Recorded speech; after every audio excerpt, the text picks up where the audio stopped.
បាទពេញលេងពេញឆ្ងាញ់ទៀតហើយបងប្អូនមកហូបបាយថ្ងៃត្រង់ថ្ងៃនេះបានត្រីក្រហមបំពងឆាជូរអែម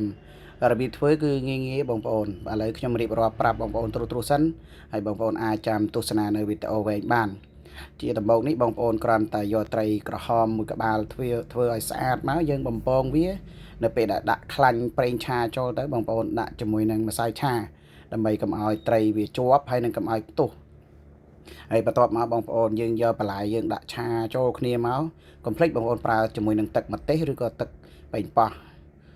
នឹងដាក់ដើម្បីឲ្យវាខាប់បន្តិចជាមួយនឹងពណ៌ស្អាតដែរហើយបើបងប្អូនមិនមានទឹកស៊ីអ៊ីវទេបងប្អូនអាចប្រើទឹកស៊ីអ៊ីវជីងស៊ូទៅព្រោះខ្ញុំប្រើទឹកស៊ីអ៊ីវចិននិយាយទៅមុខម្ហូបមួយមុខនេះគឺថាបាយឆ្ងាញ់បងប្អូនចុះបាយមែនតែនខ្ញុំឲ្យ10លើ10មកជាពិសេសបងប្អូនស្រីដែលមិនទាន់ចេះឆាត្រីជូរអែមបងប្អូនអាចចាំទស្សនានៅវីដេអូវែងបាននេះខ្ញុំគ្រាន់តែបង្ហាញនៅវីដេអូខ្លីៗដើម្បីចែកជូនពុកម៉ែបងប្អូនទាំងអស់គ្នាហែវបាយជាមួយខ្ញុំដែរបាទមើលបដាហែវបាយបដាអត់ដល់ម៉ោងចេញពីធ្វើការទេប៉ុន្តែហែវបាយបាត់ហើយដោយសារអីគឺយើងមើលវីដេអូហ្នឹងទៅឃើញវាតំណងពេកហើយបើសិនជាតំណងមែនបងប្អូនកុំភ្លេច share ម្នាក់មួយផង